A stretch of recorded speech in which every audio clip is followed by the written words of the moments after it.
नमस्कार,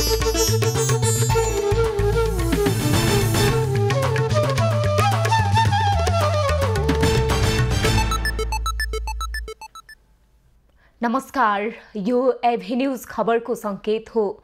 तपाई अहिले एभि न्यूज @7 मा हुनुहुन्छ। म ममता थापा। प्रारम्भमा मूल खबर। द्वन्द्वकालीन मुद्दालाई लिएर प्रधानमन्त्री दाहाल विरुद्ध सर्वोच्चमा 2वटा मुद्दा दर्ता, पक्राउ गरी अनुसन्धान अघि बढाउन उहाँको पछुत गराएर उहाँलाई न्यायिक हिरासतमा राख्नुपर्छ भन्ने हाम्रो आवाज। शान्ति सम्झौता विरुद्धका गतिविधिको प्रतिवाद गर्ने माओवादी घटकहरूको निर्णय। द्वन्द्वकालीन घटनाहरू संक्रमणकालीन न्यायको माध्यमबाट टुङ्ग्याउनुपर्ने कांग्रेसको भनाई। राष्ट्रपति भण्डारीको 7 वर्षे कार्यकाल विवाद रहित बन्न सकेन। अध्यादेशमा आफू खुसी निर्णय गरेको विपक्षीको आरोप।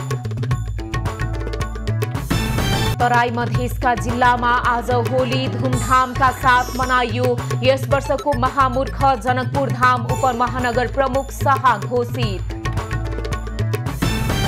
र फुटबलर अञ्जन विष्ट एनएसजीएफ वर्ष खेलाडीको अवार्ड जित्न सफल। महिलातर्फको अवार्ड भलिबलकी अरुणा शाहीलाई।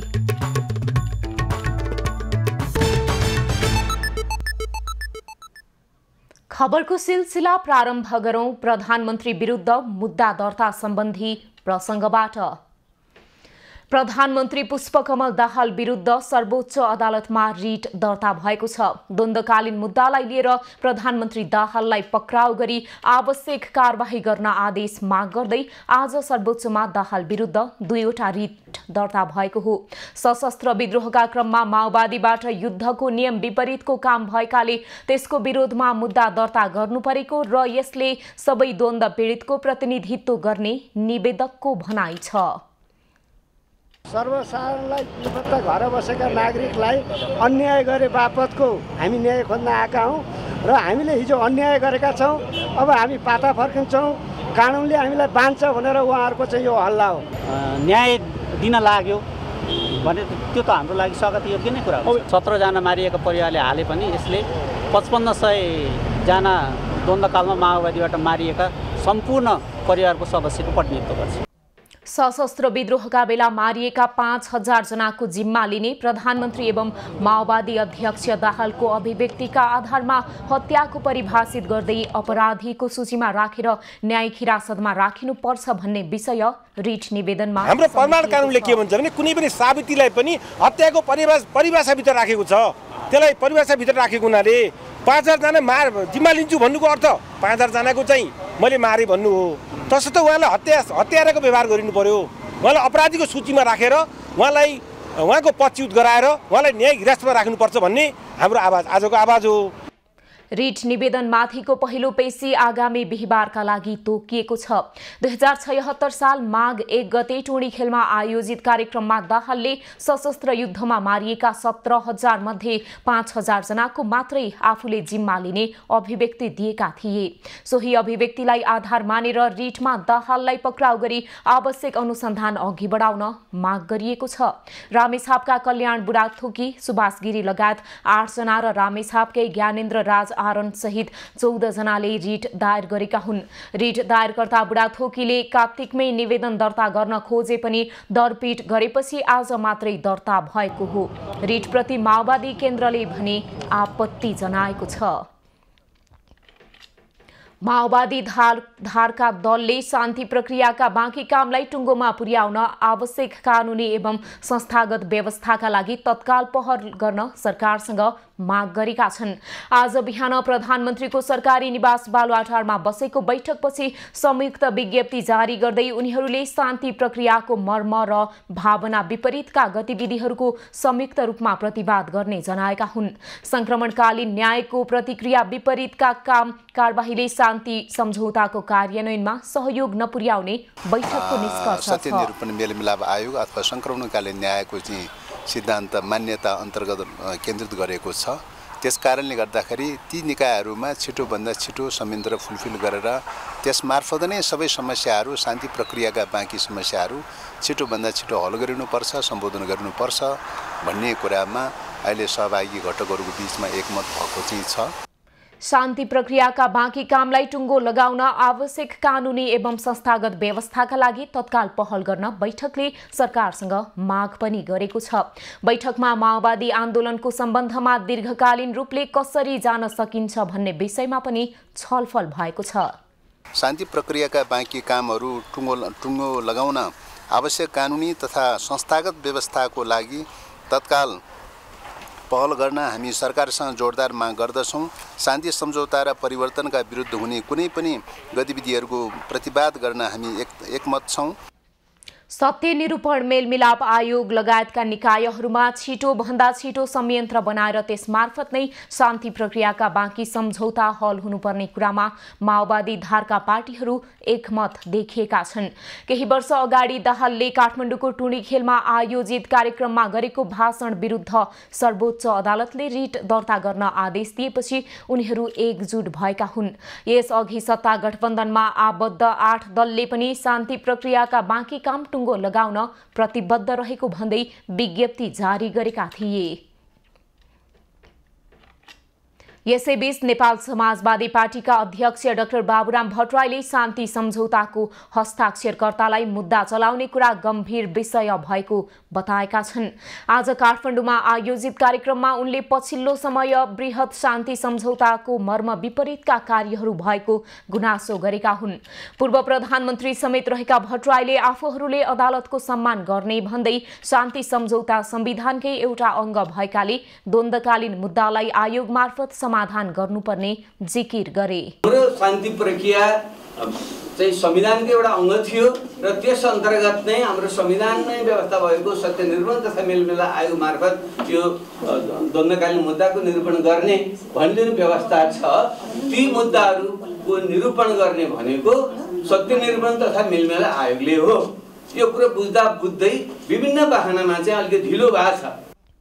अध्यक्ष भट्टराईले द्वन्द्वकालीन मुद्दाहरूलाई निरूपण गर्न विभिन्न आयोग बनेको अवस्थामा केही द्वन्द्वको खेती गर्ने र डलरवादीहरूले शान्ति प्रक्रियाका कामलाई पूर्णता दिन नदिएको आरोप लगाए।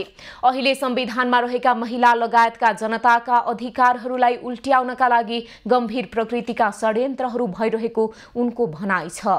बलिदानीपूर्वक बनाएको नयाँ संविधानमा रहेका अधिकारहरूमा केही त्रुटि रहेकाले आगामी दिनमा सबैलाई समान अधिकार दिनका लागि संविधान संशोधन आवश्यक रहेको अध्यक्ष भट्टराईले बताए। नेपाली कांग्रेसले द्वन्द्वका बेलामा भएका सबै घटनाहरू संक्रमणकालीन न्यायकै माध्यमबाट सम्बोधन गर्नुपर्ने जनाएको छ। मंगलबार सिंहदरबार स्थित संसदीय दलको कार्यालयमा सञ्चारकर्मीसँग कुरा गर्दै कांग्रेसका मुख्य सचेतक रमेश लेखकले 52 देखि 62 सालसम्मका द्वन्द्वका बेला भएका सबै घटना फौजदारी न्यायको सामान्य प्रक्रियाबाट नभई संक्रमणकालीन न्यायकै प्रबन्धबाट सम्बोधन गर्नुपर्ने बताएका हुन्। उनले संक्रमणकालीन न्यायसँग सम्बन्धित ऐनलाई परिमार्जित गरेर विधेयकका रूपमा तत्काल संसदमा पेश गरेर कानून बनाउनु पर्ने र कानून अनुसार आयोग गठन गरेर सबै कामलाई तार्किक निष्कर्षमा पुर्याउनु पर्ने बनाउनु पर्यो। अर्को कुरा चाहिँ त कानून बमोजिम आयोगहरू गठन गर्नु पर्यो। सत्य निरूपण तथा मेलमिलाप आयोग र बेपत्ता पारिएका व्यक्तिहरूको छानबिन सम्बन्धी आयोग गठन गरेर चाहिँ त यो कामलाई चाँडोभन्दा चाँडो तार्किक निष्कर्षमा पुर्याउनु पर्छ भन्ने नै हो हाम्रो। मुख्य सचेतक लेखकले द्वन्द्वका बेला भएका सबै घटनाहरू संक्रमणकालीन न्यायकै माध्यमबाट सम्बोधन गर्नुपर्छ भन्ने विषय सर्वोच्चलाई राम्रोसँग जानकारी भएको पनि बताए। नेपाली कांग्रेसका उपसभापति पूर्णबहादुर खड्काले राष्ट्रपतिमा 9 दलीय गठबन्धनको तर्फबाट उम्मेद्वार बनेका कांग्रेसका वरिष्ठ नेता रामचन्द्र पौडेलले अत्याधिक मतले जित्ने दावी गरेका छन्। आज कांग्रेस संसदीय दलको कार्यालय सिंहदरबारमा भएको 9 दलीय गठबन्धन कार्यदल बैठकपछि पत्रकारसँग कुरा गर्दै उपसभापति खड्काले पौडेलको जित सुनिश्चित रहेको बताएका हुन्। उनले आगामी दिनमा 9 दलीय गठबन्धनलाई व्यापक र विस्तार गर्दै जाने समेत बताए। संयन्त्र बनाएको छ हाम्रो 8 दलको तर्फबाट 9 दलको तर्फबाट त्यही समितिको बैठक हामी बस्यौँ र त्यही सम्बन्धी व्यवस्थापन सम्बन्धी 25 क्षेत्रको निर्वाचन जोडिएका विषयहरूसँग मतदान प्रतिनिधिहरू राख्ने कुरा, मतगणना प्रतिनिधिहरू राख्ने कुरा लगायतका अरू व्यवस्थापनको बारेमा छलफल गऱ्यौँ र त्यसको तयारी गर्ने कुरा निर्णय गर्यौँ।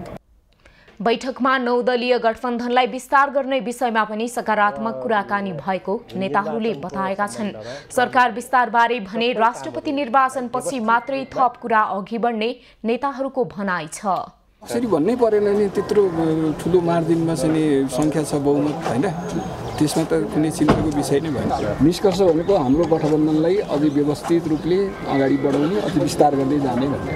टोटल मत होइन 31,500 भन्दा बढी छ। त्यसमा पनि अझ थपिएका छन् होइन, विभिन्न पार्टीहरूमा प्रवेश भएको छ।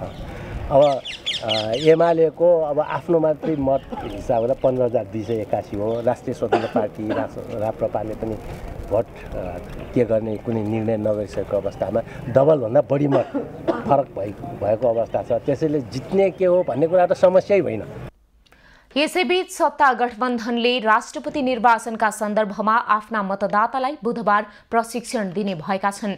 बिहिबार हुने राष्ट्रपति निर्वाचनमा सत्ता गठबन्धनबाट रामचन्द्र पौडेल र एमालेका तर्फबाट सुभाष चन्द्र नेमाङ उम्मेद्वार छन्। राष्ट्रपति विद्यादेवी भण्डारीको 7 वर्षे कार्यकाल मिश्रित रूपमा नै पूरा हुँदैछ। राष्ट्रपति भण्डारीको कार्यकालमा मुख्य गरी कार्यकारी भूमिका खेल्न खोजेको, पार्टीको आन्तरिक द्वन्द्वमा फसेको र प्रतिनिधि सभा विघटनलाई हतारमा सदर गरेर साथ दिएको आरोप लाग्यो। केही चर्चित विवाद बाहेक राष्ट्रपति भण्डारीले गणतन्त्र नेपालको दोस्रो राष्ट्रपति र मुलुकको पहिलो महिला राष्ट्रपतिको रूपमा इतिहास लेखेकी छन्।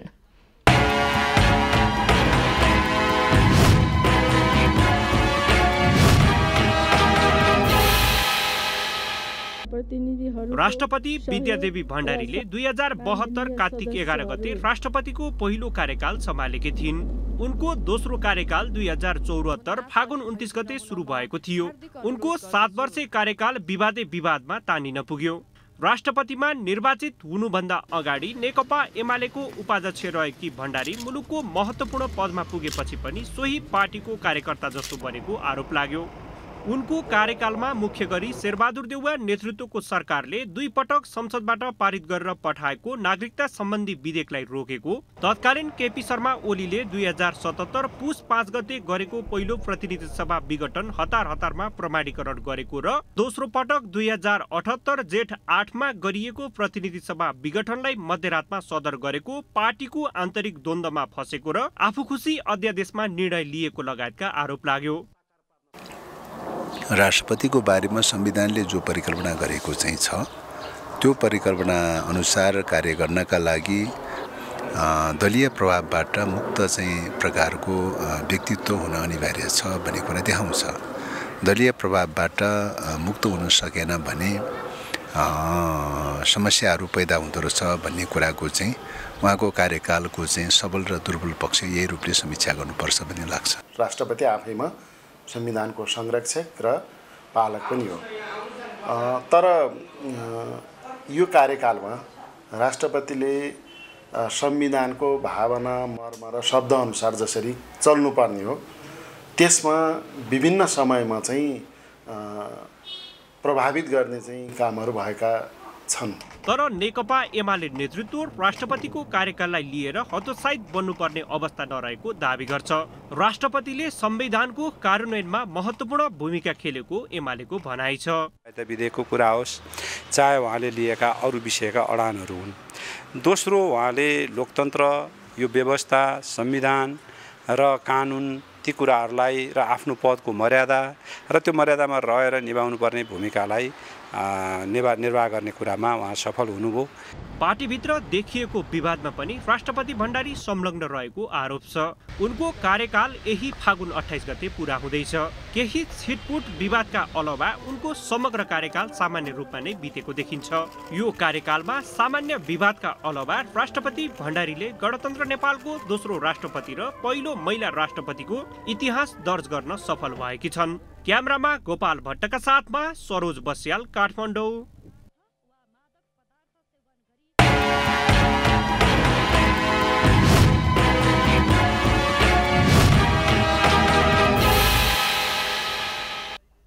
सभामुख देवराज घिमिरेले कानुनी व्यवस्था अनुसार महिलालाई मुख्य पदमा लैजान अझै व्यावहारिक कठिनाई रहेको बताएका छन्।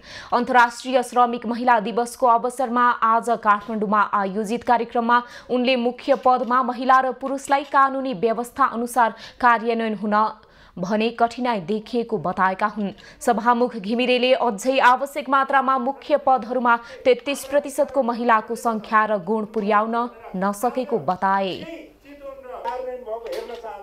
33% महिला अनिवार्य हुनुपर्ने संवैधानिक व्यवस्थाको कारणले गर्दाखेरि आज ठूलो संख्यामा महिला प्रतिनिधिहरू नियम कानुन बनाउने तहसम्म अथवा विभिन्न निकायहरूमा प्रतिनिधित्व गर्नुभएको छ। तथापि अझै पनि आवश्यक मात्रामा 33% को संख्या र गुण पुर्याउन नसकेको परिस्थितिलाई एउटा उदाहरणको रूपबाट फेको फल्ने कामहरू गरिरहेको छ। सभामुख घिमिरेले प्राकृतिक स्रोत जोगाउने स्थानीय जनताको प्रमुख भूमिका नहुन्जेल र स्थानीयलाई प्राकृतिक स्रोतका मालिकका रूपमा अस्वीकार गरुन्जेलसम्म प्राकृतिक स्रोतको संरक्षण नहुने जिकिर गरे। कार्यक्रममा प्रदेश तथा प्रतिनिधि सभामा निर्वाचित सांसदहरूलाई सम्मान समेत गरिएको थियो। राष्ट्रिय सभा उपाध्यक्ष उर्मिला अर्यालले महिलाहरूलाई प्रत्यक्षतर्फ 50% सीटमा चुनाव लड्न पाउने व्यवस्था ल्याउनुपर्ने बताएकी छन्। आज राष्ट्रिय महिला आयोगको 21औं स्थापना दिवस तथा महिला दिवसका अवसरमा आयोजित कार्यक्रममा उनले स्थानीय तह, प्रदेश सभा र संघीय संसद सबै ठाउँमा 50% उम्मेद्वार पुरुष र 50% उम्मेद्वार महिला हुनुपर्ने बताएकी हुन्। नेपालमा पुरुषको भन्दा महिलाहरूको जनसङ्ख्या बढिरहेको उल्लेख गर्दै उपाध्यक्ष अर्यालले महिलाहरू 33% प्रतिनिधित्वमा मात्रै सीमित हुन नहुने बताइन्। लडाईँको विषय चाहिँ हामी यी प्रमुख ठाउँहरूमा पुग्ने कुरोमा हुनुपर्छ र सार्थक पदाधिकारी बन्ने अवस्थामा हामी पुग्नुपर्छ। त्यसको लागि अबको माग हाम्रो लडाईँ सिद्धेको छैन। यो 33% मात्र होइन, 50% भन्दा महिला र पुरुषको जनसङ्ख्या तुलना गर्ने भने नेपालमा हामी पुरुषभन्दा महिलाहरूको संख्या धेरै छ। उपाध्यक्ष अर्यालले राजनीतिक पार्टीको शीर्ष तहमा पनि महिलाहरूलाई पुर्याउनु पर्नेमा जोड दिइन्। हालसम्म राजनैतिक दलको निर्णायक तहमा महिलाहरूको भूमिका हुन नसकेको भन्दै उनले अब त्यसतर्फ ध्यान दिनुपर्ने बताइन्। महिला आयोगले भुइँ तहका महिलाहरूका लागि काम गर्नुपर्ने उपाध्यक्ष अर्यालको भनाइ छ। महिला अधिकार र हिंसा अन्त्यका लागि वर्षेनी विभिन्न दिवस तथा कार्यक्रम आयोजना गरिन्छ। तर महिलामाथि हुने हिंसामा भने अपेक्षाकृत रूपमा कमी आएको देखिँदैन। चालू आर्थिक वर्षको माघसम्ममा राष्ट्रिय महिला आयोगमा 524 वटा हिंसाका उजुरी दर्ता भएका छन्, जसमा 476 वटा घरेलु र 48 वटा अन्य हिंसाका उजुरी छन्। आयोगमा माघ महिनामा मात्रै 56, पुसमा 60, मङ्सिरमा 69 र कार्तिकमा 62 वटा उजुरी दर्ता भएका छन्। गत आर्थिक वर्ष 2078-79 मा आयोगमा 1446 र 77-78 मा 1577 उजुरी दर्ता भएका थिए। तुलनात्मक रूपमा महिला हिंसाका उजुरीमा कमी आए पनि आशा लाग्दो रूपमा भने घटेको देखिँदैन। धेरै चाहिँ तपाईँको यो तराई बेल्टबाट त एकदम दाइजो नल्याएको चाहिँ अब छोरा पाएन छोरी पायो भन्ने किसिमका पनि आउने रहेछन्। अनि त्यसपछि अब घरबाट निकाला गरिदिने, उनीहरूलाई चाहिँ एकदम सम्पन्न फ्यामिली छन् है, तर पनि उनीहरूलाई चाहिँ केही नभएको जस्तो गरेर यस्तो प्यासेजमा राखिदिने, घरभित्र किचनमा पस्न नदिने। महिला हिंसा सम्बन्धी नेपाल प्रहरीमा परेका उजुरीको संख्याले पनि हिंसामा कमी नआएको संकेत गर्छ। चालू आर्थिक वर्षको माघ महिनासम्म 10,986 महिला हिंसाका उजुरी प्रहरीकोमा दर्ता भएका छन्, जसमा सबैभन्दा बढी घरेलु हिंसाका 8,619 वटा उजुरी रहेका छन्। जबरजस्ती करनीका 1,294 उजुरी रहेका छन्। गत आर्थिक वर्ष 2078-79 मा महिला हिंसाका 21,000 बढी र 77-78 मा 18,000 बढी उजुरी दर्ता भएका थिए। 3 वटा आर्थिक वर्षलाई तुलना गर्दा सबैभन्दा बढी घरेलु हिंसा र त्यसपछि जबरजस्ती करनीका उजुरी परेको देखिन्छ। सबभन्दा बढी चाहिँ यो घरेलु हिंसाका कुराहरू, महिला हिंसामा पनि यो घरेलु हिंसाको केस चाहिँ बढी छ। त्यसपछि हाम्रो यो जबरजस्ती करनीको केस देखिन्छ।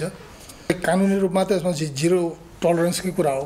जति पनि कडाभन्दा कडा कारवाही गर्ने हिसाबले हामीले त्यस्ता आगोहरूलाई चाहिँ मुद्दा दर्ता गरेर अगाडि बढाएकै छौँ प्रहरीले। महिला हिंसा न्यूनीकरणका लागि वर्षेनी नारी दिवस तथा लैङ्गिक हिंसा विरुद्धको 16 दिने अभियान विभिन्न कार्यक्रमसहित सम्पन्न गरिन्छ। तर जति नै कार्यक्रम गरिए पनि हिंसाका घटना न्यूनीकरणमा भने प्रभावकारी भूमिका खेल्न सकेको देखिँदैन। क्यामेरामा कुमार मानन्धरका साथ निशा देउजा, काठमाडौँ। खबरको सिलसिला अझै जारी छ, हामीसँगै रहनुहोला।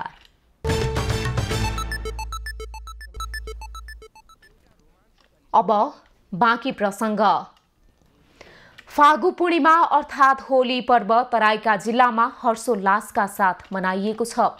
सोमबार हिमाली एवं पहाडी जिल्लामा मनाइएको सो पर्व मंगलबार तराई क्षेत्रमा मनाइएको हो। वसन्त ऋतुको आगमनसँगै आपसी मेलमिलाप र सद्भावनाको सन्देश लिई आउने फागु पर्व असत्यमाथि सत्यको विजयको प्रतीक, पारिवारिक एवं सामाजिक एकताका रूपमा मनाउने प्रचलन रहिआएको छ। त्रेतायुगमा दैत्यराज हिरण्यकश्यपुले विष्णु भक्त आफ्ना पुत्र प्रहलादलाई मार्ने उद्देश्यले ब्रह्माबाट आगोले छुन नसक्ने वरदान पाएकी आफ्नी बहिनी होलिकालाई प्रहलादका साथ दन्किरहेको आगोमा पस्न लगाउँदा होलिका आफै भस्म भएकी, तर भक्त प्रहलादलाई आगोले छुन नसकेको कथा होली पर्वसँग जोडिएको छ। मध्य प्रदेशका अन्य जिल्लामा होली आज मनाइए पनि जनकपुर धाममा भने भोलि मनाइने भएको छ। अन्तर्गृह परिक्रमा भएका कारण परिक्रमाको भोलिपल्ट जनकपुर धाममा होली खेल्ने परम्परा रहेको जानकी मन्दिरका उत्तराधिकारी महन्त रामरोशन दास वैष्णवले बताए। परिक्रमाका कारण सोमबार र मंगलबार माछा मासु बिक्रीमा जिल्ला प्रशासन कार्यालय धनुषाले रोक लगाएको छ।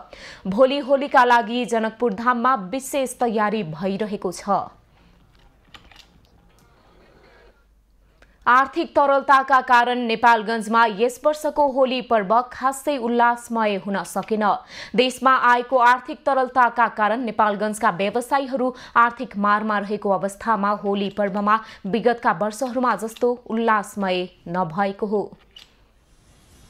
सामाजिक सद्भावको सहर नेपालगञ्जमा रंग अबिर लगाउँदै शुभकामना साटासाट गर्दै होली मनाइएको हो। देशमा आएको आर्थिक तरलताका कारण यस वर्षको होली पर्व खासै उल्लासमय हुन नसकेको नेपालगञ्ज उद्योग वाणिज्य संघका सदस्य भीम राणाभाट बताउँछन्। उनले आर्थिक तरलताका कारण बालबालिकाहरूमा हर्षोल्लास भए पनि अभिभावकहरूमा भने होली उल्लासमय नभएको बताए। व्यवसायीहरू मात्र नभएर आम सर्वसाधारण पनि यो अलिकति आर्थिक गतिविधिको कारण चाहिँ अलि उत्साह थपिने काम हुन नसक्यो जस्तो आवाज हामीलाई भइरहेको छ। आर्थिक मन्दीले व्यापार व्यवसाय धरापमा परेका कारण विगतका वर्षहरूमा जस्तो यस वर्षको होलीमा उमङ्ग नछाएको नेपालगञ्जका व्यवसायी बताउँछन्। व्यापार व्यवसायबाट बैंकको कर्जा तिर्न सक्ने अवस्था नभएपछि होलीको पूर्व तयारी जसरी हुनुपर्थ्यो त्यो अवस्था यस वर्षको होलीमा नभएको हो। अहिलेको होलीमा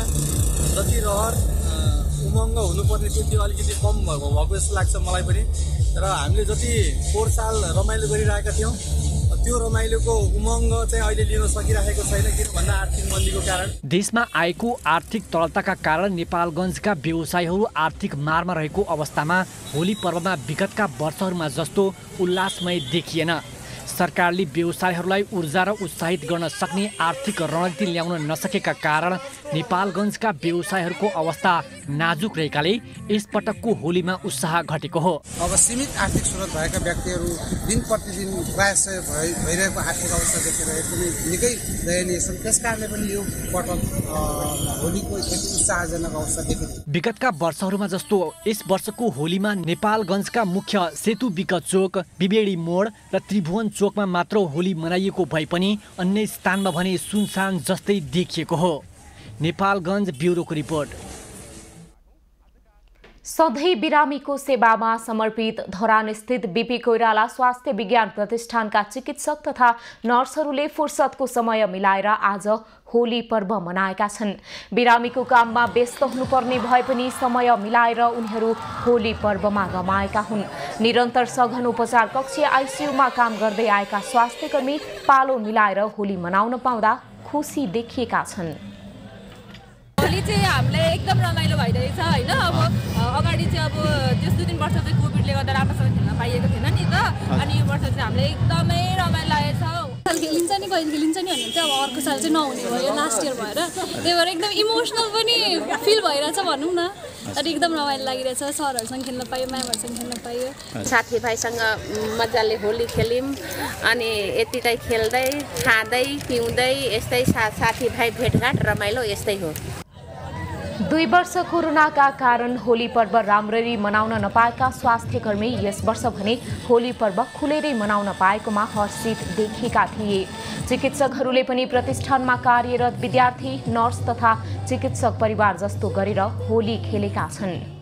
हामीलाई लाग्छ कि यो हामी जुन छ सायद बिरामीको सेवाले होला हामी यो सबैजनालाई चाहिँ समय जुटाइदिएको छ र सबभन्दा मेन कुरा जुन छ हामी लकी छौँ एकदमै ताकि हामीसँग हाम्रो फ्याकल्टी, हाम्रो विद्यार्थी र हाम्रो फ्यामिली हुनुहुन्छ सँगसँगै त्यसैले we are enjoying very much this Holi and thank you everyone. बिरामीको उपचारमा व्यस्त रहनुपर्ने बाध्यता भए पनि समय मिलाएर होली जस्तो रमाइलो चाड बीपीकै कर्मचारी, नर्स तथा चिकित्सकसँग रङ दलेर एकापसमा होली खेलेका हुन्। धरानस्थित प्रतिष्ठानले होली पर्वका समयमा बिदा दिए पनि बहिरङ्ग बाहेकका सेवा सुचारू रहेकाले सबैले होली भने मनाउन पाएनन्। होलीको अवसरमा जनकपुर धाममा भएको महामूर्खको उपाधि यस वर्ष जनकपुर धाम उपमहानगरपालिकाका प्रमुख मनोज कुमार शाहलाई प्रदान गरिएको छ। मंगलबार मिथिला नाट्यकला परिषद मिनापले यस वर्षको महामूर्खको उपाधि जनकपुर धामका प्रमुख शाहलाई प्रदान गरेको छ। प्रमुख शाहलाई प्रशस्ति पत्र, मिथिला चित्रकला, फूल तथा विभिन्न तरकारी मिश्रित माला लगाएर सम्मान गरिएको छ। मिनापले 2061 सालदेखि भाषा, संस्कृति, कला, सामाजिक रूपान्तरण, राजनीति जस्ता विधामा उत्कृष्ट प्रदर्शनी गरी समाजमा महत्त्वपूर्ण योगदान पुर्याउने व्यक्तिलाई प्रत्येक वर्ष महामूर्खको उपाधि प्रदान गर्दै आएको छ। मिनापले यस वर्ष ऋषि धमलालाई पटमूर्ख, रत्नेश्वर लाल कर्णलाई डपौर संघ, मटिहानीका प्रमुख हरिप्रसाद मण्डललाई वैशाख नन्दन, राजनीतिकर्मी विभा ठकुरीलाई गन्धप सारैन, अरुणलाल कर्णलाई खबसूत्रा, सञ्जय झालाई लोढा संघ, रेखा झालाई मनटुटिया, लालबाबु यादवलाई हरा संघ, सुनचाँदी व्यवसायी बलराम शाहलाई वज्र सोटा, पत्रकार वीरेन्द्र रमणलाई सोटानन्द, साहित्यकार किरण झा रश्मिलाई टुनमुसरी र मनोस्टिक, आवासीय उच्च माविका प्रिन्सिपल डाक्टर सोनु कुमार शाहलाई वज्र किटको उपाधि प्रदान गरेको छ। गत वर्ष मध्य प्रदेश सरकारका नीति तथा योजना आयोगका तत्कालीन उपाध्यक्ष डाक्टर भोगेन्द्र झालाई महामूर्ख घोषित गरिएको थियो। वैदेशिक रोजगार न्यायाधिकरणले वैदेशिक रोजगार व्यवसायी संघका अध्यक्ष राजेन्द्र भण्डारीलाई दोषी ठहर गर्दै 6 महिना कैद र 1 लाख रुपैयाँ जरिवानाको फैसला गरेको छ। औरोरा ह्युमन रिसोर्स प्रालिका सञ्चालक समेत रहेका भण्डारीलाई वैदेशिक रोजगार कसुरमा न्यायाधिकरणले आज दोषी ठहर गरेको हो। न्यायाधिकरणका अध्यक्ष रमेश कुमार खत्री र सदस्यहरू निशा बानिया र गोपीचन्द्र भट्टराईको इजलासले सोही मुद्दामा प्रेस सञ्चालक शेरबहादुर महर्जनलाई 3 महिना कैद र 50,000 रुपैयाँ जरिवाना हुने फैसला गरेको छ। मुद्दामा मतियारको रूपमा दाबी गरिएका प्रेसका कामदार मनिल कुमार महर्जनले भने सफाई पाएका छन्। भण्डारीले दुबईमा 11 जना कामदार पठाउन वैदेशिक रोजगार विभागबाट स्वीकृति प्राप्त गर्दा नक्कली कागजात पेश गरेको मुद्दा परेको थियो। सो कागजात खडा गर्नका लागि प्रेस सञ्चालक महर्जनको समेत संलग्नता रहेको ठहर गर्दै न्यायाधिकरणले उनीहरूलाई दोषी किटान गरेको हो। अर्थविद तथा काठमाडौँ विश्वविद्यालयका प्राध्यापक अच्युत वाग्लेले सरकारका वाणिज्य नीतिहरू तथ्याङ्कमा आधारित नभएको बताएका छन्। आज काठमाडौँ विश्वविद्यालय र विश्व व्यापार संगठनले आयोजना गरेको व्यापार खुलापनले ल्याउने आर्थिक विकास र व्यवसायको दिगोपन सम्बन्धी पहिलो अन्तर्राष्ट्रिय सम्मेलनमा उनले नेपालमा उत्पादन भएका वस्तुहरूको विदेशमा निर्यात बनाउनका लागि वाणिज्य नीति तथ्याङ्कमा आधारित भएर बनाउन आवश्यक रहेको बताएका हुन्। अर्थविद वाग्लेले तथ्याङ्कमा आधारित भएको नीति नबनाएसम्म नेपालबाट विदेशमा कति वस्तुहरू निर्यातको सम्भावना छ र अहिलेसम्म कति निर्यात भएको छ भन्ने विषयमा जानकारी हुने बताए। आधारित एभिडेन्स बेस्ड भन्छ नि त्यस्तो खालको छैन। अब त्यसलाई परिवर्तन नगरिकन हाम्रा निर्यात हुने सम्भाव्यता भएका वस्तु के हुन्, कुन आकारमा निर्यात हुन्छ, अहिलेसम्म हामीले बनाएका नीतिहरू के भएर फेल भए भन्ने बारेमा यो 14वटा अनुसन्धान पत्रहरू यो रिसर्चरहरूले नेपालको र भारतकोले गरेर प्रस्तुत गर्नुहुन्छ। अर्थविद वाग्लेले नेपालको व्यापार घाटा कुल गृहस्थ उत्पादनको 45% पुग्न लागेको भन्दै आर्थिक दिगोपना दृष्टिले जोखिमपूर्ण रहेको बताए। सम्मेलन भोलिसम्म चल्नेछ। सम्मेलनमा भारत र पोल्यान्डका प्रोफेसरहरूको सहभागिता रहेको छ भने भारतबाट पूर्व वाणिज्य सचिव अनुप वाधवानको समेत सहभागिता छ। शेयर बजार आज दोहोरो अङ्कले बढेको छ। शेयर बजार परिसूचक नेप्से आज 14.41 अङ्कले बढेर 1952.66 बिन्दुमा पुगेको हो। बजारमा दोहोरो अङ्कले सुधार आउँदा पनि कारोबार रकम भने खुम्चिएको छ। आज 261वटा कम्पनीका 40,59,000 किता शेयर 1 अर्ब 20 करोड 44 लाख रुपैयाँमा कारोबार भएको छ। सबैभन्दा धेरै साल्ट ट्रेडिङ कर्पोरेसनको 12 करोड रुपैयाँको शेयर किनबेच भएको छ। आज लघुवित्त र म्युचुअल फन्ड बाहेक सबै समूहको शेयर बढेको छ। आज सबैभन्दा धेरै शुभम पावर लिमिटेड र सुपरमादी हाइड्रोको शेयर 10%ले बढेको छ। बजार बढे पनि सिवाइसी नेपाल लघुवित्तको शेयर 5% भन्दा धेरैले घटेको छ। कारोबार भएका कम्पनी मध्ये 158वटा कम्पनीको शेयर मूल्य बढेको छ भने 48 कम्पनीको शेयर मूल्य घटेको छ। त्यस्तै 9 कम्पनीको शेयर मूल्य स्थिर रहेको छ। चितवनको इच्छा कामना गाउँपालिकामा कर्मचारीले किर्ते दस्तखत गरेर रकम हिनामिना गरेको आरोप जनप्रतिनिधिले लगाएका छन्। वडा कार्यालय सहायकले किर्ते दस्तखत गरी माथिल्लो तहका कर्मचारीले रकम निकासा गरी हिनामिना गरेको आरोप कर्मचारीले नै लगाएका हुन्। तथ्याङ्क सङ्कलनका लागि खटिएका कर्मचारीको खाजा खर्च र पारिश्रमिक बापतको रकम हिनामिना भएको आरोप तल्लो तहका कर्मचारीको छ। आएर मैले जुन यो घरमा हेर्न खोज्दा मलाई क्लियर रूपमा हेर्न दिनु भएन। दबाब हिजो चाहिँ आएन, अस्ति चाहिँ आएको थियो। अस्ति के आएको थियो? त्यही पोस्ट हटाउनुहोस्। कसले दिएको दबाब? पवन खरेल। प्रलोभन केही थिएन। पोस्ट हटाउनुहोस्, तपाईँहरूको यो 7जनालाई रकम म आजै हालिदिन्छु, सबै सहायकहरूलाई आजै हाल्छु भन्ने कुरो चाहिँ गर्नुभएको थियो। फिर्ता गरिदिन्छु तपाईँहरूलाई दिन्छु भन्नुभएको थियो। पैसा तपाईँहरूको खातामा आजै हाल्छु भन्नुभयो। रकम हिनामिना भएको खुलेपछि लेखा शाखाका कर्मचारी पवन खरेल छानबिनमा तानिएका छन्। उनलाई नियमित काममा रोक लगाइएको गाउँपालिकाले जनाएको छ। तत्काल कुन कर्मचारीहरूको किर्ते गरी रकम कुन कर्मचारीले बदमासी गरेको हो सो सन्दर्भमा अब कार्यपालिकाको बैठकमा छलफल गरेर र अब यसलाई भेरिफाई गर्ने कसरी के हो भन्ने कुराहरू नियमतः कानुन अनुसार अगाडि बढ्दै जानेछ।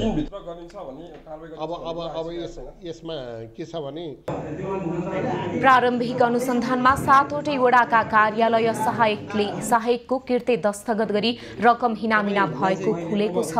गाउँपालिकाद्वारा सञ्चालित महिला, बालबालिका तथा अपाङ्गता भएका व्यक्ति, ज्येष्ठ नागरिक तथा लैङ्गिक अल्पसंख्यकहरूको तथ्याङ्क सङ्कलन अन्तर्गतको रकम लेखाका कर्मचारीले हिनामिना गरेका हुन्। गाउँपालिका अध्यक्ष दानबहादुर गुरुङले पनि छानबिन गरी दोषीलाई कारबाही गरिने बताएका छन्। दाङको शान्तिनगर गाउँपालिकाका अध्यक्ष र प्रशासकीय अधिकृतको मिलेमत्तोमा पालिकालाई लाखौं राजस्व छली गरेको आरोप लागेको छ। बहुला खोलामा भएको नदीजन्य पदार्थ उत्खननमा अध्यक्ष प्रमोद बस्नेत र प्रशासकीय अधिकृत डिल्ली खड्काले अनियमितता गरेको आरोप लागेको हो। तोकिएको क्षेत्रभन्दा बाहिर अत्याधिक उत्खनन भएको वडा नम्बर 2 का वडाध्यक्ष सुनिल ओली र स्थानीयको आरोप छ। गाउँपालिकाले सुझाव सङ्कलनको लागि आइएको लागि चाहिँ हाम्रो वडाध्यक्षज्यूबाट चाहिँ उहाँले सङ्कलन लिने कार्य जो भएको थियो सर, मैले स्थानीयवासीलाई बोलाएर जुन किसिमको एउटा मसँग माइन्ड पनि छ, हामी लगभग 10-15 जनाले माइन्ड रिङ पनि गरेका छौँ सर। यहाँको बुद्धिजीवीहरूलाई मान्छेहरूलाई मैले बोलाएर माइन्ड रिङ पनि छ सर, त्यो परमा पनि हजुरले अलि लिएर जानु होला। हामीले वडाध्यक्षले जे माइन्ड रिङ लेख्यो त्यही हुन्छ भन्ने तरिकाले उहाँले गर्नुभयो। त्यो माइन्डिङ गऱ्यौँ हामीले त यो यहाँको स्थानीयले भन्नु सर हामीले त यहाँ ठेक्का टेन्डर नै नहाल्ने भनेको थियौँ सर। ठेक्कामा भएको कबुलियत बाहिर गए मिलिमत्तोमा उत्खनन भएको आरोपको अध्यक्ष बस्नेत र कार्यकारी अधिकृत खड्काले खण्डन गरेका छन्। वडाध्यक्षले आफूमाथि आक्रमणको प्रयास गरेको र निराधार आरोप लगाएको दुवैजनाको भनाइ छ।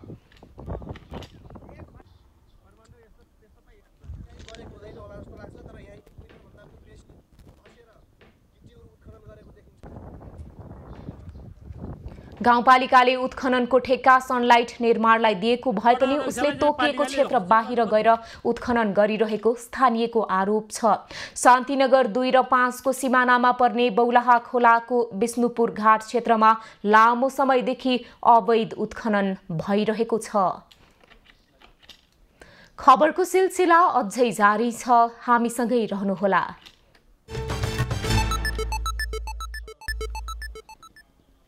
अब पालो दुनियाको खबरको।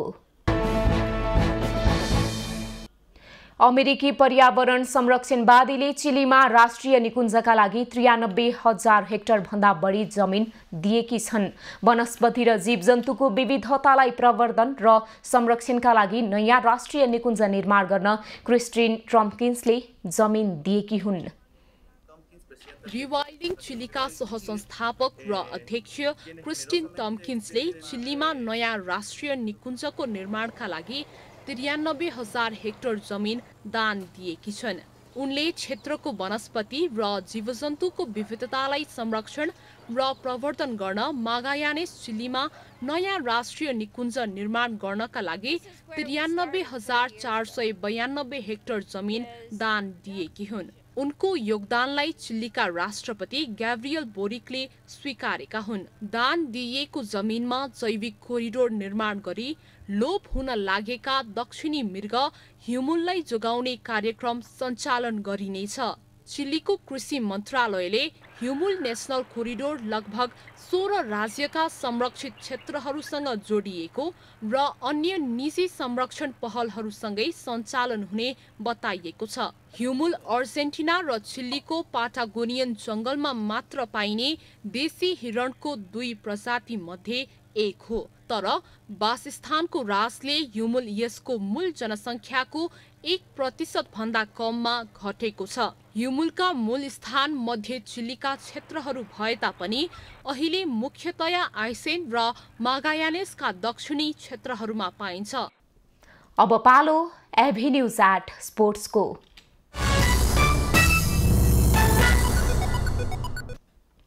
सोह्रौं एसियन क्रस कन्ट्रीको सिनियर पुरुष 10 किलोमिटरमा नेपालका दीपक अधिकारीले ऐतिहासिक स्वर्ण जितेका छन्। मंगलबार काठमाडौँको गोकर्णमा भएको प्रतियोगितामा दीपकले 33 मिनेट 52.01 सेकेन्डमा दौड पूरा गर्दै स्वर्ण पदक जितेका हुन्। जापानका डाइची किमिनोले रजत पदक प्राप्त गरे। 26 जनाले भाग लिएको प्रतिस्पर्धामा नेपाली मुकेश बहादुर पालले कांस्य पदक हात पारे। सिनियर महिला 10 किलोमिटर दौडमा नेपालका लागि राजपुरा पट्छाईले रजत पदक जितेकी छन्। राजपुराले निर्धारित दूरी 41 मिनेट 31 सेकेन्डमा पार गर्दै रजत पदक जितेकी हुन्। सो प्रतिस्पर्धामा जापानकी युवा सरुमिदाले निर्धारित दूरी 38 मिनेट 33 सेकेन्डमा पार गर्दै स्वर्ण पदक जितिन्। भारतकी सोनिकाले कांस्य पदक जितिन्। त्यस्तै सिनियर पुरुष टिम इभेन्टमा पनि नेपालले स्वर्ण पदक जितेको छ। दीपक, मुकेश र अर्का दीपकले 1 घण्टा 43 मिनेट 19 सेकेन्डमा दौड पूरा गरेर स्वर्ण पदक जित्दा इरानले रजत र भारतले कांस्य पदक जितेको छ। त्यस्तै महिला टिम इभेन्ट्समा भारतले स्वर्ण पदक जित्दा नेपालले रजत पदक हात पार्यो। 8 किलोमिटरको जुनियर पुरुषको व्यक्तिगततर्फ समीर इन्जाबिल घाइजीले स्वर्ण, शिवाजी परशुरामले रजत र पौरिया यसा घिनहदले कांस्य पदक जितेका छन्। जुनियर महिला 6 किलोमिटर दौडमा नेपालले रजत पदक जितेको छ। राममाया र भारतकी श्रुति श्रीघर रेडाकर दुवैले 24 मिनेट 15 सेकेन्डमा दूरी तय गरेपछि फोटो फिनिशमा भारतकी श्रुतिले बाजी मार्दै स्वर्ण पदक प्राप्त गरिन्। नेपाल एथलेटिक्स एसोसिएसनको आयोजना र एसियन एथलेटिक्स एसोसिएसनको तत्त्वावधानमा भएको प्रतियोगितामा विभिन्न 11 राष्ट्रका 65 खेलाडी सहभागी भएका थिए। 19औं संस्करणको एनएसजीएफ बजाज पल्सर स्पोर्ट्स अवार्ड अन्तर्गत वर्ष पुरुष खेलाडीको अवार्ड नेपाली राष्ट्रिय पुरुष फुटबल टिमका फरवार्ड अञ्जन विष्टले जितेका छन्। नेपाल खेलकुद पत्रकार मञ्चले मंगलबार काठमाडौँमा आयोजना गरेको विशेष समारोहका बीच अञ्जनलाई वर्ष पुरुष खेलाडीको अवार्ड प्रदान गरिएको हो। त्यस्तै वर्ष महिला खेलाडीको अवार्ड नेपाली राष्ट्रिय महिला भलिबल टिमकी कप्तान अरुणा शाहीले जितेकी छन्। त्यस्तै life time achievement award Olympian Raghuraj बन्तलाई प्रदान गरिएको छ। पिपल्स चोइस विधाको अवार्ड भलिबलकी उषा भण्डारीले जित्दा नेपाली पुरुष राष्ट्रिय फुटबल टोलीका पूर्व प्रशिक्षक अब्दुल्लाह अलमुताइरी वर्षको उत्कृष्ट प्रशिक्षक घोषित भए। यस्तै ओलम्पियन पारा खेलाडी पलेसा गोवर्धन श्रेष्ठलाई पारा एथलेटिक अवार्ड प्रदान गरिएको छ। नेपाली पुरुष राष्ट्रिय फुटबल टोलीका सदस्य मनिष टाँगी वर्षको उत्कृष्ट युवा खेलाडी घोषित हुन सफल भए। अब पालो खास खबरको।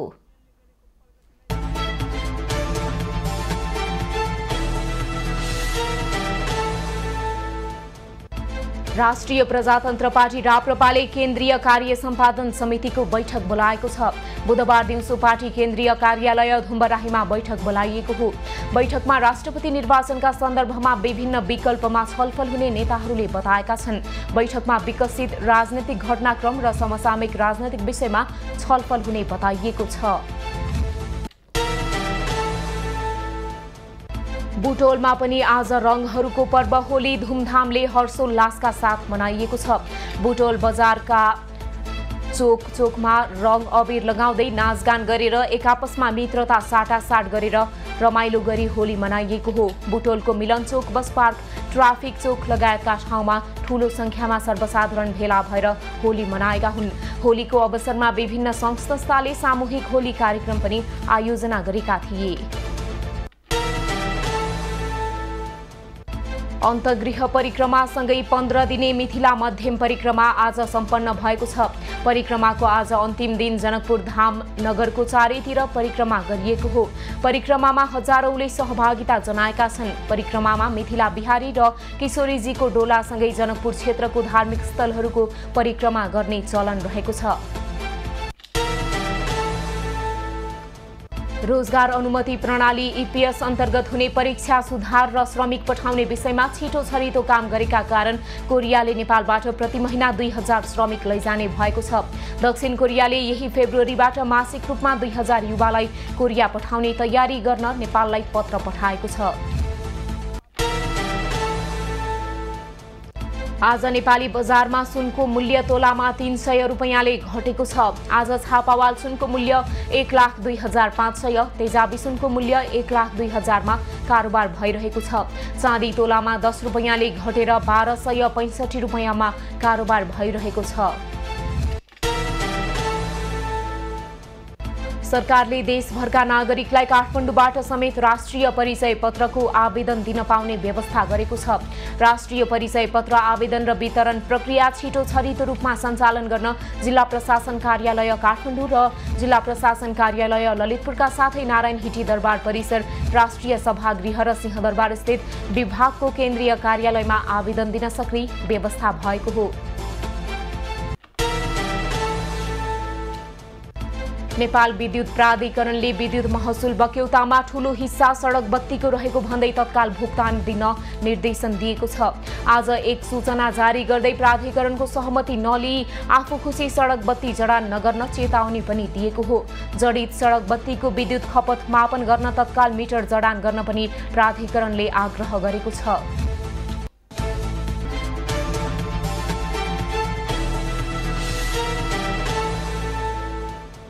अब पालो एभेन्यूज एट मौसमको।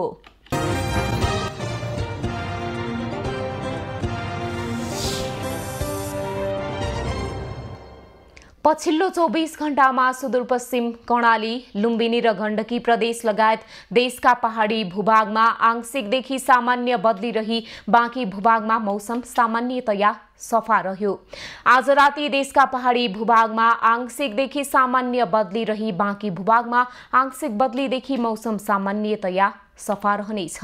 यस्तै पहाडी भूभागका केही स्थानमा मेघ गर्जन चट्याङ सहित क्षणिक वर्षाको सम्भावना रहेको जल तथा मौसम पूर्वानुमान महाशाखाले जनाएको छ। आज काठमाडौँ उपत्यकाको अधिकतम तापक्रम 27 डिग्री सेल्सियस र न्यूनतम तापक्रम 10 डिग्री सेल्सियस मापन गरिएको छ। आज देशभरको मौसम कस्तो रह्यो त हेरौं देशका विभिन्न स्थानको मौसमी अवस्था।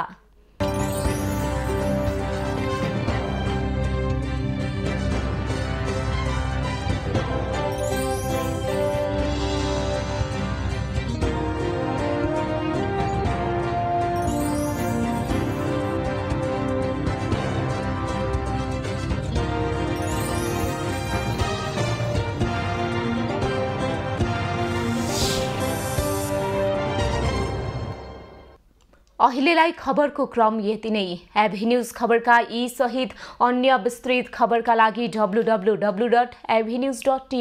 लगइन गर्न सक्नुहुनेछ। युट्युब, फेसबुक र ट्विटरमा पनि हामीलाई फलो गर्न सकिनेछ। खबरभित्रको खबरका लागि हेर्दै रहनुहोला एभी न्यूज खबर। नमस्कार।